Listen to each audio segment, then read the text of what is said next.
Hi, everybody. I'm Dennis Daly. I spent 20 years with United Press International, most of it with the old UPI Radio Network.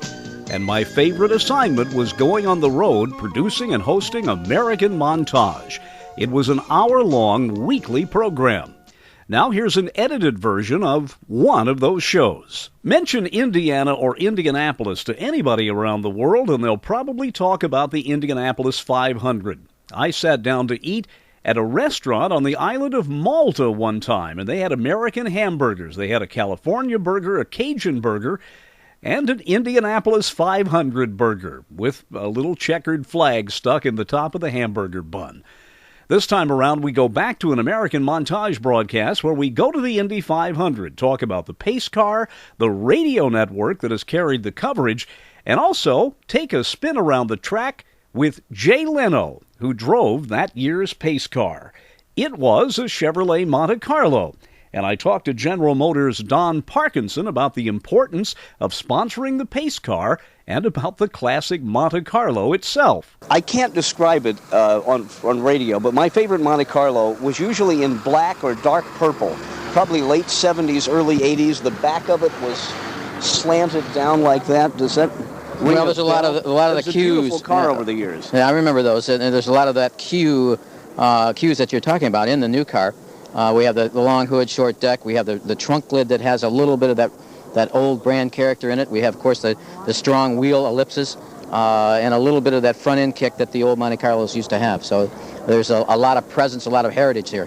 Don, what does it mean to a specific model of car to have it be the pace car? I mean, how really important is that to you? Well, coming right out of the chute with a new car, it's always good to get as much awareness and consideration as you can, and this is just one way, in addition to our regular advertising and sales promotion activities, that we're able to put together to really get the car in front of tens of thousands of individuals. In fact, 10 million households on the day that the Indianapolis 500 and the Charlotte 600 run. So it's a great opportunity for us. It certainly is a way to roll out a new model and you know, have that many cameras, that many eyes looking. Yeah, it certainly is. And with 10 million people looking at the car, we'll break our advertising slightly after that, but we'll have some advertising on around those races. So it'll be a big push for us. How will this fit, the Monte Carlo itself, fit in price-wise in the full GM line this year? Well, we haven't announced the prices. We're in the process here in the next couple of weeks of really finalizing and getting those approved internally. But I would say it'll fit pretty much where you see the Monte Carlo today in that range. And it's going to be a great buy for the performance that you can get in the car. Well, it's one of those cars that looks as if it's moving when it's not. Yeah, the coupe market is, we think, a great opportunity for us. You know, with the horsepower advantage we have here, we see this car performing much better than any other coupe in the marketplace. So we see us taking 20 to 25% of total midsize coupe sales with the car, which is in the 75 to 80,000 unit range. We're seeing quite a return now to the muscle car tradition in this country.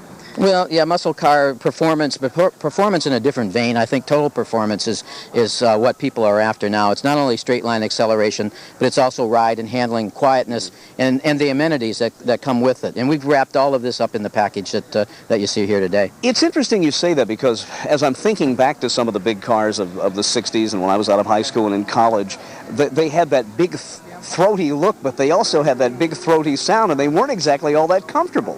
No, we've worked a lot on the comfort of this vehicle, and the sound is there, although it's not overbearing in terms of exhaust note. The comfort, we've worked with back therapists on the seats, so you can be comfortable whether you're going on a short trip or a long drive. We spent quite a lot of time and attention to detail on the interior of the vehicle. Well, on behalf of those of us who've had chronic back problems, thank you. Okay, you're welcome. Don, thanks a lot, and good luck. Great to be here, thanks. For an awful lot of years, the Indianapolis 500 has been broadcast on radio in what became the world's largest radio network. The last decade or so, it has been broadcast on ABC television, but for those of us who love radio, it is still a race that is much more fun to listen to than it is to watch. The race coverage started out as a series of reports on the old mutual broadcasting system back in the 40s, done by an Indianapolis sports announcer named Sid Collins. Sid died in the late 1970s. A variety of announcers have done it. More recently, it has been Bob Jenkins, a friend of mine from Indiana University whom I went to college with. Bob has moved on to ABC, and Mike King will be doing the race for the first time this year. Mike seems a little too young to do it, but he is sure a font of knowledge when it comes to the Indy 500. I mentioned to Mike that for those of us who are displaced Hoosiers, hearing the race end every year with the words, we say good night, good morning, or good afternoon, wherever you are around the world, we're at the Indianapolis Motor Speedway, the world's greatest race course. That makes us all a little misty-eyed. And I told Mike when he closes out the race this year, think of all of us who will be listening and the great heritage of broadcasting that has gone before him. Well, you know, it's kind of an awesome task, actually. I've talked to Bob Jenkins about it on several occasions, and Bob and I are good friends, and I've been a member of the broadcast team as far as the Indianapolis Motor Speedway Radio Network goes for the last 5 years, and you know, it's hearing the stories of people that grew up listening and knowing what the Indianapolis 500 was because of the radio network and because of Sid. It puts a little bit of pressure on you stepping up to the mic as the anchor of the events, and I'm looking forward to this May, that's for sure. Well, it's an incredible tradition, and I think maybe the listener at home does not realize the complexity of all of this, particularly the handoffs. I remember in the 60s, Sid Collins at that time saying that the race speeds were so fast that it was almost impossible to follow a car around the track, and they're even faster now. Yeah, well, you know, we're looking at trap speeds in the back straight and the front straight that will be high 230s, maybe 240 miles an hour. Average speed for the pole this year will probably be somewhere in the high 226s, maybe low 227s. So, yeah, Sid was right. Then it was fast. Now it's even faster, and it is difficult. But because we have you know, 4 good guys in the corners, and I still do spend some time in turn 2, calling turn 2 for the Brickyard 400. You have to have an awful lot of confidence because those people are your eyes when you're anchoring the broadcast, and you know, we know that they know what they're doing. You know, John Royer, our producer, made an interesting comment to me. He said, "Look," he said, "consider yourself a conductor of this thing, of this race." He said, "Consider yourself the conductor and everyone else out there playing the instruments. You can't," he said, "you can't make all the music yourself. They've got to make the music for you, but you're the one who's got to lead them around." And those are words that I'm probably going to take into the booth with me on race day that will mean more than any others. I've got to make sure that I'm able to control the pace of the race, and being a play-by-play guy at heart, I know how those corner guys are feeling, and I want to make sure we get an awful lot of round-and-round calls, you know, and get as many laps in as possible. One of the great races of recent time. Al trying to move to the outside. Emmo cuts him off. They're tail to win.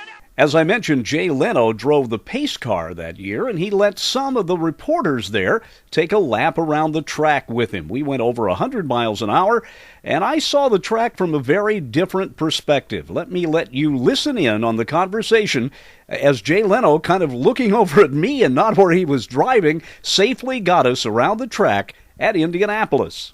I feel like a little kid today. Have you been around the course before? No, never. Oh, okay, there you go. You know, the one thing that struck me, I've been in the infield, is the track when you step out on it seems narrower than I think. Yeah, much narrower. And I imagine what it's like. We're only going 110. Imagine what it's like at 220 or 240. Well, I know they had to move the markers progressively farther back. Yeah. Of course, when you were doing 75 miles an hour, it took all day to get around here. Yeah. By the way, I want to pay you a compliment. You're extremely accessible. You and Bob Hope. I mean, everybody tells me if there's a charity thing, you do it. Bob Hope in his heyday was always available on the phone. For those of us in the media, we like that. Oh, well, thanks. Yeah, I mean, I like people. I like to talk about stuff, so it's fun. Wow. This is kind of a little hole to get into. Can you imagine this, though, with the pits full on race day? I know. Lord. 500,000 people going like this, you know. Jay, thank you very much. Thank you. See you back in Los Angeles. Be there in a couple hours.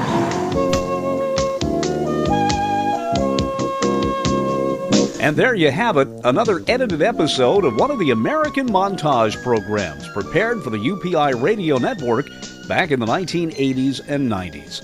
I'm Dennis Daly. Thanks for listening. Thanks for going with me this week. And check YouTube for more American Montage programs.